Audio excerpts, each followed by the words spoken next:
일주일 만에 열린 유시민의 입. 지난주 토요 랭킹쇼에서 유시민 노무현재단 이사장의 사과 소식을 전해드렸습니다. 검찰이 노무현재단 계좌를 들여다봤다 이런 주장에 대해서 사실이 아니다. 어떤 책임 추궁도 겸허히 받아들이겠다 이렇게 얘기하면서 정치 비평을 하지 않겠다 이렇게 밝혔는데 일주일 만에 이런 발언을 해 논란이 되고 있습니다. 들어보시죠. 유시민에게 이승만이란? 대통령을 하기에 자격에 큰 하자는 없었으나 열심히 일하지 않은 무능한 대통령. 열심히 일하지 않았다고요? 네. 뭐 한 게 없어요. 한 게 없죠. 네.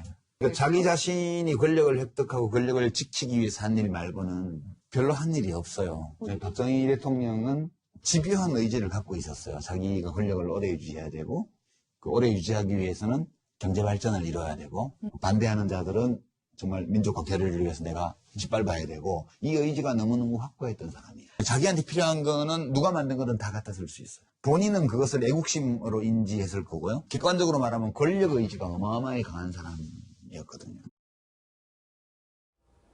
네, 이현주 의원님. 네. 지금 이승만 대통령은 무능하다, 한 게 없다. 그리고 박정희 전 대통령은 권력 의지가 강했다. 뭐 이렇게 이제 평가했는데 일단 저 발언에 대해서 어떻게 들으셨는지 한번 먼저 말씀해 주시죠. 일단 유시민 이사장이 이제 알릴리오 3 같은 경우는 그러니까 책을 놓고 예. 비평을 하는 거거든요. 네. 유시민이 쓴 한국사 관련된 책을 놓고 전직 대통령을 이제 비판하고 있는 것인데 물론 자기의 견해니까 그야 할 수가 있다고 하는데 그래서 저는 궁금하네요. 이승만 전 대통령이 한 일이 없다 그러면 문재인 대통령이 한 일이 뭔지 어떻게 생각하는지 저는 그것도 좀 궁금합니다. 근데 지금 정치평론을 안 하겠다고 했으니까 근데 정치평론의 영역이라는 게 결국 현실 정치에 대한 것도 있을 수 있겠지만 정치라는 게 또 하나의 역사적인 의미가 있는 거거든요. 전직 대통령에 이루어졌던 그런 것들이 또 현재로 이어지는 것이고 예. 그 세력이라는 게 또 어떤 이루어지는 것이기 때문에 자연스럽게 사실은 역사적인 어떤 과거 정치를 이야기를 하다 보면 현재 정치와 연결되는 접점이 마련해지는 거거든요. 그런 면에서 정치평론을 안 하겠다는 게 현실 정치에 대해서 어떤 분명한 걸 안 하겠다는 거지 이제 어떤 한국 근현대사의 어떤 정치에 대해서는 평론하겠다 이런 생각으로 비춰지는데 저는 이 부분은 본인이 하는 거에 대해서 아타부타 할 건 없는 것 같습니다. 예. 그러나 한편으로 보면 지난번에 본인이 어떤 절절한 사과문을 이야기를 했지 않습니까? 근데 이게 좀 어떤 면에서 거짓 이야기를 가지고 1년 동안 이 알릴리오라는 유튜브 방송을 통해서 계속 주장해 온 거 아니에요? 근데 그걸 지금 계속 하신다는 거죠. 근데 과연 얼마만큼 신뢰성이 있을까? 또 본인이 뭔가 책임지는 자세가 필요할 텐데 그럼 어떤 책임을 졌는가? 변한 게 없습니다.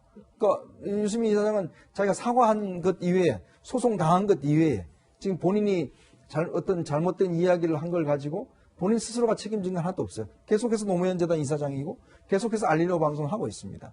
저는 그런 부분에서 어떤 책임을 지실 건지 좀 묻고 싶습니다. 네, 변호사님 앞서 잘 말씀해 주셨지만 아무래도 딱 일주일 전에 그러니까 정치 현안에 대해서는 더 이상 일절 언급하지 않겠다라는 취지로 사과를 했는데 아무리 책 비평이라 하더라도 정치권 인사에 대한 이야기이기 때문에 그 사과에 대한 진정성 문제가 나오고 있는 것 같아요.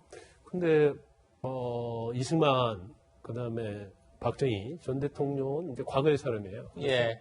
엄격한 잣대로 들이대면 정치 현안은 아니죠. 네. 현안은 우리가 월성 1호기랄지 아니면 여러 가지 추인 갈등이랄지 이런 것들이 정치 현안이 될 수가 있다고 보는데 네. 그런데 유시민 이사장은 정치인이잖아요. 그리고 우리가 사회 현상 아무리 주거복지에 관해서 얘기한다 하더라도 모든 것은 정치와 연결돼 있거든요. 그리고 정치에 대해서는 비평을 일절 하지 않겠다. 이 말 자체가 지켜질 가능성이 많지 않다. 이렇게 보고요. 그 다음에 제가 그런 얘기를 많이 하죠. 사람은 변하기가 굉장히 어렵다. 단지 변하는 척만 할 뿐이다. 내가 그런 얘기를 가끔 쓰는데, 아마 저는 개인적으로 볼 때 아마 유시민 이사장이 정치 비평을 안 하기는 어려울 것이다. 그건 불가능에 가깝다. 저는 그런 생각을 해요. 그리고 만약에 정치 현안에서 비평을 하게 되면 그때 이런 문구를 쓸 걸 가능성이 크다고 봐요. 제 예측이고 개인적 의견입니다. 예. 정치 현안에서는 전혀 내가 비평하지 않겠다고 했지만 이제는 더 이상 참을 수가 없다. 그래서 비평하지 않을 수 없는 어떠한 동기와 이유에 대해서 얘기를 하면서 결국 정치 비평이 시작이 될 것이다. 저는 그렇게 생각합니다. 예, 김광산 변호사님의 개인적 의견이었고 유시민 또 이사장은 본인을 정치인이 아니라 작가다 또 이렇게 표현하기도 했다. 이런 점도 같이 말씀드리고요. 최영일 평론가님, 네. 지난주에 토요 랭킹쇼에서 유시민 이사장 사과를 언급하시면서 네네, 맞아요. 과연 유시민 이사장만 확증 편향에 빠졌느냐? 그렇지 않다. 굉장히 좌우 모두 확증 편향에 네네. 빠진 사람들이 많다. 네. 다 같이 반성했으면 좋겠다. 이렇게 그렇죠, 말씀을 그렇죠. 하셨는데 네. 그러고 나서 유시민 이사장이 일주일 만에 바로 물론 정치 현안에 대한 비평은 아니지만 결국은 이제 맞아요. 정치권의 논란이 될 수 있는 그런 발언을 하면서 그 진정성이 좀 퇴색된 것 아니냐 이런 지적도 나올 수 있을 그러니까 것 이 같아요. 자리에서도 논란이 있는 거죠. 정치인이냐 아니냐. 근데 이제 예. 본인의 말을 빌린다면 정치 은퇴자, 정치인이었지만 지금 안 하기로 했고요.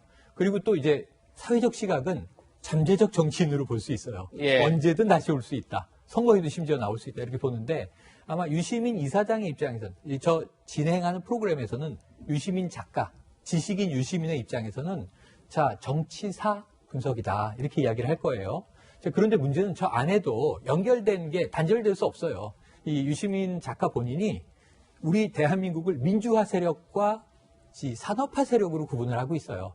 그래서 이제 이승만 전 대통령, 박정희 전 대통령은 산업화의 어찌 보면 기수였던 인물들을 비판을 하는 겁니다. 그러면서 민주화 세력이 옳다라고 이야기를 해요. 예. 본인은 민주화 세력인 것이고. 근데 이것은 결코 본인 스스로 확증 편향이라고 인정하지 않아요. 그래서 일주일 전에 사과한 본인이 확증 편향에 빠졌다는 것은 윤석열 총장이 이끄는 검찰은 모두 나쁘다. 문제가 있다. 그리고 잘못하고 있다. 법을 어기고 있다라고 생각했던 자신의 이 고 항목에 대한 확증 편향은 통렬히 사과한 거죠. 그래서 저는 지난주에 사과는 무조건 잘한 거다. 예. 사과 자체가 신선하기도 하다. 왜냐하면 사과 안 하는 사람이 너무 많다. 그런 얘기를 드렸던 거고요. 자, 하지만 사과로 끝이 아니고 본인도 그 이상의 책임도 지겠습니다 했고 한동훈 검사장이 책임을 묻겠다는 취지 얘기를 하기도 했어요. 예. 앞으로 만약에 법적 절차가 간다면 저는 뭐 유시민 이사장은 당연히 응할 것이고 응할 수밖에 없다고 봅니다. 그건 이제 어떻게 책임지는지는 이제 시간이 좀 흘러봐야 알 것 같은데 저것에 대해서는 본인은 논리모순은 느끼지 않을 거예요. 하지만 아까 이 두 분 말씀하신 대로 앞으로 이제 정치적인 선거전이라든가 특히 올 뭐 재보선에선 저는 언급 안 할 거라고 보는데 예. 내년 대선에 대해서 정말 언급을 안 할까? 저는 올 한 여름부터는 하지 않을까? 개인의 입장이 나오지 않을까? 생각을 해봅니다. 이것도 네. 최영일 평론가의 개인 의견으로 그렇습니다. 하겠습니다. 예. 그렇죠. 네, 유 이사장 외에도 최근 구설에 오른 정치권 인물들이 여럿 있습니다. 먼저 영상부터 보고 오시겠습니다. 근데 우리 부산에 계시는 분들은 조중동, TV조선, 채널A를 너무 많이 보셔서 어떻게 나라 걱정만 하고 계시는지 제가 한심스럽습니다. 부산 시민 여러분, 이제는 우리 부산을 발전시켜서 가족과 내 자식과 내 손자가 함께 일하는 도시, 그 부산을 만들어 주시면 가장 고맙겠습니다. 네, 위원님, 이분도 본심과 다른 잘못된 발언이라면서 즉각 사과를 하긴 했지만 어제 민주당 부산 최고위에서 한 발언은 어떻게 들으셨어요? 아니, 본심하고 말이 왜 이렇게 다르죠? 본심이 말로 표현하는 게 말 아닙니까? 다 지금 뭐 재선까지 하시고 알만하신 분이 저렇게 말을 해놔놓고 본심하고, 그럼 본심은 뭔데요? 저는 참 이게 정치인들이요, 이 보시면 좀 이 말 보면요, 어떻게 나라 걱정만 하고 계시는지 한심스럽다. 이런 이야기를 했습니다. 나라 걱정하는 게 한심스럽습니까? 지금 국민들이 어떤 면에서 보면 코로나 때문에 정말 힘든 생활 하루하루를 버티고 있습니다. 많은 분들이 직장을 잃고 나라 경제도 지금 부동산 가격 폭등 때문에 어렵습니다. 근데 이 걱정하는 게 한심스럽습니까? 박지원 의원 보시기에. 또 이거를 조중동과 지금 채널A 방송 이걸 많이 봐서 그렇다고요? 그럼 저희들이 방송하는 게 이게 한심스러운 이야기 하는 겁니까? 지금 앉아서? 참 어떻게 자기중심적으로 저렇게 생각을 할까라는 생각이 들고 본인은 또 20대, 21대 국회의원이잖아요. 그럼 부산 출신이고 지금 집권 여당의 의원 아닙니까? 친문의 핵심 아닙니까? 뭐 하셨습니까? 좀 한심하지 않도록 나라 만들어 주셔야 되는 거 아닙니까? 본인들의 잘못은 저렇게 이야기를 하지 않고 나라 걱정하는 국민들한테 한심하다는요. 또한 이건 예전에 제가 봤던 나이 드시면 투표하지 나오지 말라. 그런 망언과 똑같은 저는 망언이라고 봅니다. 네, 박 의원의 발언이 논란이 되자 이해찬 전 민주당 대표의 과거 발언까지 다시 주목받고 있습니다. 지난 4.15 총선 당시 모습입니다. 제가 부산에 올 때마다 많이 느끼는 건데 왜 이렇게 부산은 교통이 체증이 많을까? 그리고 도시가 왜 이렇게 초라할까? 그런 생각을 참 많이 했습니다. 네, 이번엔 발언으로 구설에 오르는 야권 인물이 또 있습니다. 바로 서울시장 선거 출마를 선언한 오세훈 전 서울시장인데요. 영상부터 함께 보시겠습니다. 특정 지역 출신 분들이 좀 많다는 건 뭐 다 알고 계시고 무엇보다도 30대, 40대가 많습니다. 이분들이 전부 이제 민주당 지지층이고 네. 그리고 무엇보다도 결정적인 것은 거기에 조선족 중에 귀화하신 분들이 몇만 분 사세요. 양꼬치거리 들어보셨잖아요. 조선족 출신 분들이 거의 90% 이상 친민주당 성향입니다. 네. 우리 당은 친미다. 민주당은 친중이다. 친중이다. 이런 것 때문에 뭐 초롱성 같은 세 가지 요소가 있는 거를 한번 예. 빼보겠다고 들어갔다가 네. 그래도 뭐 간발의 차이로 뭐 졌는데 네, 평론가님 네네. 어떻게 들으셨어요? 그냥 반문을 드려야죠, 뭐. 그 모르고 나가셨느냐. 그 출마하는 지역의 유권자의 어떤 분포나 성향을 모르고 나가셨느냐. 본인은 이기겠다고 나간 거잖아요. 근데 그걸 몰랐던 게 아닌 걸 스스로 얘기를 하고 계세요. 알고 나갔으면은 어떤 방법을 가지고 이겨야죠. 그래서 저는 속담 2개 말씀드리겠습니다. 자, 농부는 밭을 탓하지 않는다. 정치가의 자세가 그래야죠. 이게 돌밭이라서 농사가 안 지어졌어요. 그러면 농업을 하지 마셨어야 되는데 왜 밭을 욕하고 계시느냐? 또 하나는 명필은 붓을 가리지 않는다. 이런 얘기가 있죠. 예. 악필이 붓을 탓합니다. 본인이 글씨 못 써놓고 이게 붓이 나빠서 그랬어. 이런 분들은 정치하시면 안 되는 거예요. 그래서 저는 굉장히 잘못된 발언이다. 이거 여야 막론하고 진보 보수 막론하고 기본 자세는 농부의 마음. 명필이어야 내가 일필이지 하리라. 좀 나오셨으면 제가 좋겠습니다. 좀 한 말씀 드리면 예. 오세훈 전 시장이 사실 3040 또 뭐 민주적 성향 있는 사람, 조선족 이런 얘기를 하잖아요. 그렇죠. 예. 사실은 아마 선거 나가기 전에도 분석을 했을 거예요. 그렇죠. 선거 끝나고 패배 원인도 분석을 했을 겁니다. 그렇죠. 그런데 제가 볼 때는 맞을 수도 있어요.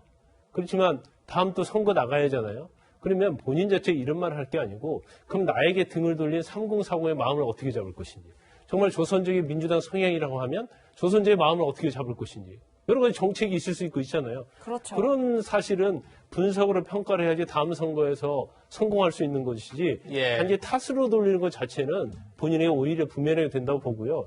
그다음에 아까 박재호 부산의 더불어민주당 의원도 마찬가지예요. 왜 부산 시민들이 아니면 자기를 지지하지 않는 사람이 조중동을 보고 왜 보수 방송을 볼까?